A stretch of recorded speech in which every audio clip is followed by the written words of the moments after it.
Well, good morning. Welcome to Daily Videos with me, Pastor Michelle. Today is Saturday, November 8th, and let's start with prayer. Our Father who art in heaven, hallowed be thy name, thy kingdom come, thy will be done on earth as it is in heaven.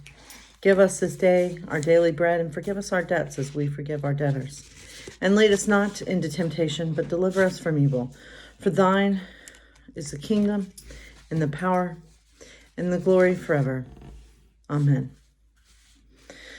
So, I hope everyone is doing okay. Let's go back to those personal questions, shall we? So, the question is, what's the most embarrassing story from my childhood?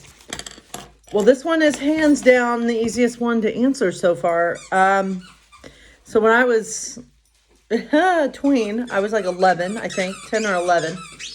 I was in Walmart with my friend Kelly, and we were, ironically, in the toilet paper aisle, I believe. I don't know exactly what happened. But I remember I started laughing. Sorry, let me start to play. Whoa! And I started laughing so hard that I peed my pants right there in the middle of the aisle at Walmart. I was wearing overall shorts, which was not the best choice of outfits. Oh man, that was a mess. And so my grandma had to come and bring me clothes. Or actually, I think she just brought me a hoodie or something that I wrapped around myself. The details are kind of lost, but yeah, that was an embarrassing moment in the life of Michelle. And unfortunately, I've had many embarrassing moments, actually. The list could go on and on. So anyway, let's hear our God's love note. First, a reading from Numbers. Then Moses said to the heads of the tribes of the Israelites, "This is what the Lord has commanded. When a man makes a vow to the Lord or swears an oath to bind himself by pledge, he shall not break his word. He shall do according to all that proceeds out of his mouth." God's love note. When you make a commitment to me, I take that commitment seriously. Another of my children said, "Do not swear, but let your yes be your yes and your no your no." He meant that you should engage in fulfilling your promises in a humble way, rather than be grandiose. In other words, honor your word, mean what you say. Today I invite you to consider what it means to be brave enough to make a promise to me and humble enough to do so quietly and simply. And so our question from this book is, why should I believe that Jesus was resurrected? What does it mean to the Christian faith if he wasn't? So here's one response. We can look at the resurrection metaphorically. When we have Christ in our lives, the old self is resurrected into the new self. The worm becomes a butterfly, the egg becomes a bird, and the lost becomes the found. I get it. But what about the physical resurrection of Jesus? My childhood Sunday school teacher would faint if she were to hear me say this, but I don't think it matters if Jesus rose from the dead or not. I do believe that Jesus in human form was the Son of God. And if he did rise from the grave, defeating death and sin and all things evil, I have no trouble believing that either. But if archaeologists were to discover his body in a tomb outside of Jerusalem tomorrow, it would not affect my faith at all. Even though Christianity was born on that very idea and acknowledging that untold millions have died, defending that belief, I don't strive to pattern my life on the resurrection. I work toward following what Jesus taught and what he said and how he lived, rather than on what happened after he died. So to be clear, until archaeologists actually do produce concrete, undeniable proof to the contrary, I choose to believe in the resurrection as it is told to us in the scriptures. But do I think that one has to believe in the resurrection to be a Christ follower? In a word, no. So for me personally, I tend to, especially as the world continues to go to crap, right?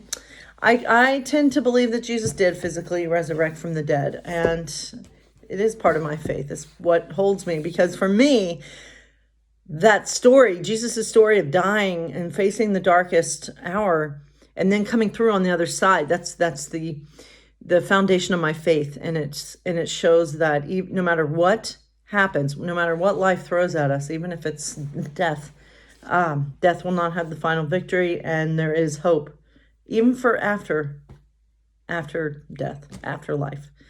So that's kind of the basis of my faith. I do believe that there is a place we go after we die where we're united with God and Christ, and and other people in our lives. I don't know exactly what that place looks like. And yeah, maybe it's heaven, but I also truly believe that heaven is a place on earth as well. So even at times when it feels like it's nothing but hell on earth. So anyway, let's get back to catching fire and see what happens. All right. So they're in the training for the quarter Quail games. So here's Katniss. She's trying to avoid talking to any of the other tributes. It doesn't work. The crunching hits my ear before I even know he's beside me, and when I turn my head, Finnick O'Dare, famous as sea green eyes, are only inches from mine. He pops a sugar cube in his mouth and leans against my horse. Hello, Katniss, he says, as if we'd known each other for years, when in fact we've never met. Hello, Finnick, I say just as casually, although I'm feeling uncomfortable at his closeness, especially since he's got so much bare skin exposed. Want a sugar cube? He says, offering his hand, which is piled high. They're supposed to be for the horses, but who cares? They've got years to eat sugar, whereas you and I, well, if we see something sweet, we better grab it quick. Finnick is something of a living legend in Panem since he won the 65th Hunger Games when he was 14. He's still one of the youngest victors. And being from 4, he was a career, so the odds were already in his favor. But what no trainer could claim to have given him was his extraordinary beauty. Tall, athletic, with golden skin and bronze-colored hair and those incredible eyes, while other tributes that year were hard-pressed to get a handful of grain or some matches for a gift. Finnick never wanted for anything, not food or medicine or weapons. It took about a week for his competitors to realize that he was the one to kill. But it was too late. He was already a good fighter with the spears and knives he had found in the cornucopia. When he received a silver parachute with a trident, which may be the most expensive gift I've ever seen, it was all over. District 4's industry is fishing. He'd been on boats his whole life. The trident was a natural, deadly extension of his arm. He wove a net out of some kind of vine he found, used it to entangle his opponents so he could spear them with the trident, and within a matter of days, the crown was his. The citizens of the capital have been drooling over him since. Because of his youth, they couldn't really touch him for the first year or two, but ever since he turned 16, he spent his time at the games being dogged by those desperately in love with him. No one retains his favor for long. He can go through 4 or 5 in his annual visit. Old or young, lovely or plain, rich or very rich. He'll keep them company and take their extravagant gifts, but he never stays.